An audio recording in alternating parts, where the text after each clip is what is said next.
What up, Angsters? Sarah here, and welcome to I Want My Angst TV Reviews. Today, we are going to be talking about the latest reboot coming from Blumouse, The Craft Legacy.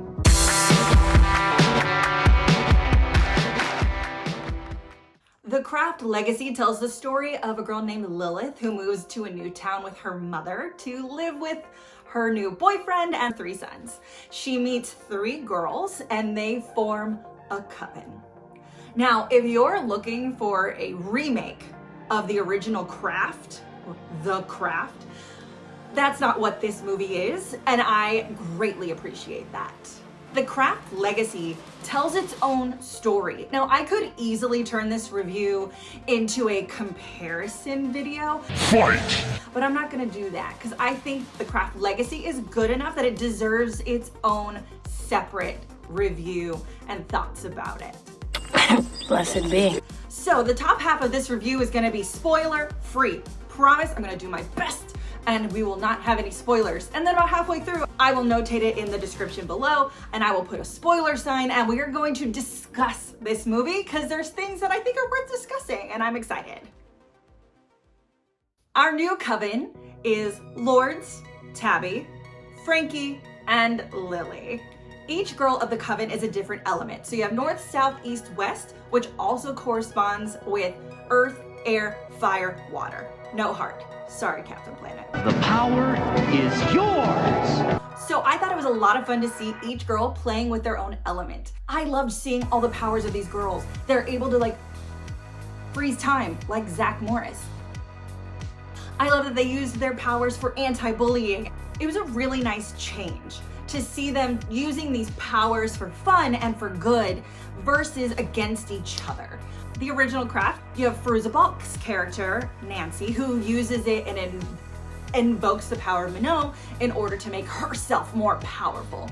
That's not what you have at all in the Craft Legacy.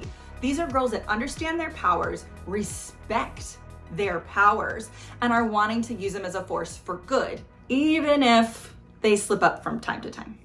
Oops, my bad.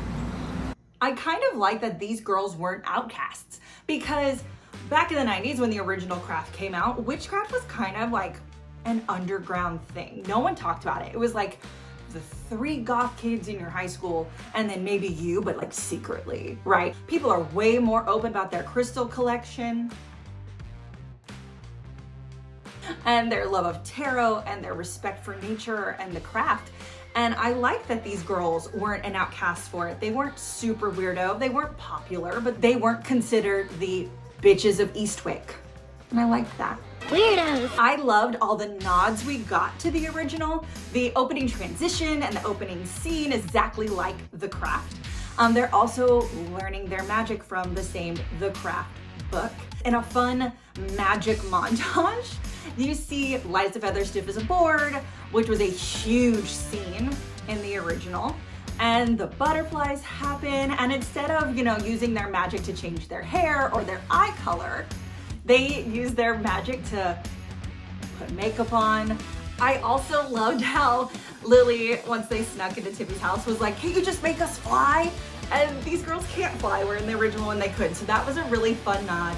And I think it's great that they took that huge tagline from the original, "We are the weirdos, mister," and used it in this film, but in a different moment and in a different way.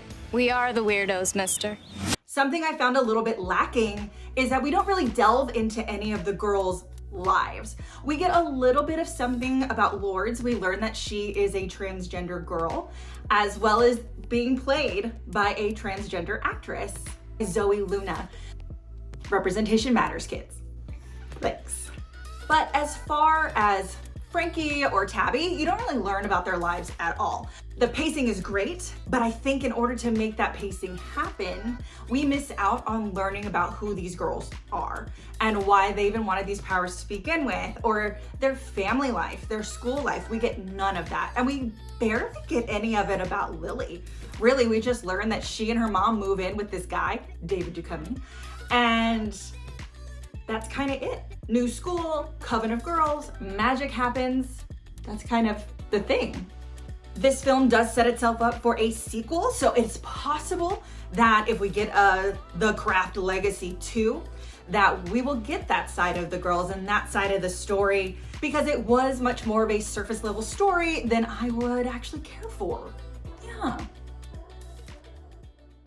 Okay, I think I gave you enough to kind of go off of non-spoileriness and decide if you want to watch it or not. Here's the discussion. Here's the spoiler time. Let's go.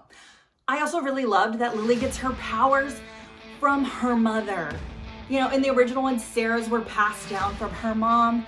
And in this film, Lily's are also passed down from her mom. I love that. I was like, it's gotta be Nancy, it's gotta be Sarah. It's one of the two, because the other two lost their powers at the end of the movie. David Duchovny, bro, great job. He plays a fantastic asshole. The whole time, because I know this is like a spooky movie, I'm here like, what's he doing? He's obviously a bad guy. What is this man? You know, like, he has to be more than just a strict father. I'm always suspicious, even though I shouldn't be suspicious. Just a little suspicious. Don't be suspicious, don't be suspicious. When watching this film and seeing the ending go down between him and Lilith, I love that we finally got warlocks. Warlocks are a thing, people. I honestly thought, once you find out that Lily is adopted and her real name is Lilith, so subtle, that David Duchovny was going to transform, because earlier in the film they talk about one of the things the girls wants to learn is like transfiguration. So I took that nugget from earlier, saw the original confrontation, was like, oh my god, what if David Duchovny is actually Nancy and that's her real mom? So I was partly right, but he was transfigured, not as Nancy, not as her real mom. However, I love the fact that Nancy is her mom. Now my question is, who is her dad? Is her dad Minot? Do we have a Jesus situation here? Was she assaulted by an orderly? How did Nancy get pregnant and have a daughter? Is it Skeet Ulrich's daughter? I need to know. I need answers, people. Tell me! In the end, I think the Craft Legacy is worth the rental. They did not try to be the original The Craft movie, and I think that's smart, and that's why I think The Witches did so well. It was trying to be its own thing, and it's much more of a reboot than a remake. It's a fun time, the pacing is great, the acting is fun, and I really enjoyed the story, and I hope it gets a sequel. Yeah, I said that. Will I watch this movie again? Probably not. And I say that not because it's a bad movie, but because the original one is so ingrained into my life and my adolescence. And I really hope that the new generation feels that way about the Craft Legacy, and this can become their witchy movie. Now is the end. Let her go in peace. Thank you guys so much for watching. Again, I'm Sarah. Make sure you are subscribed to our channel, thumbs up this video, comment below and let me know what you thought of the Craft Legacy, and ring that bell so you don't miss any more angsty videos.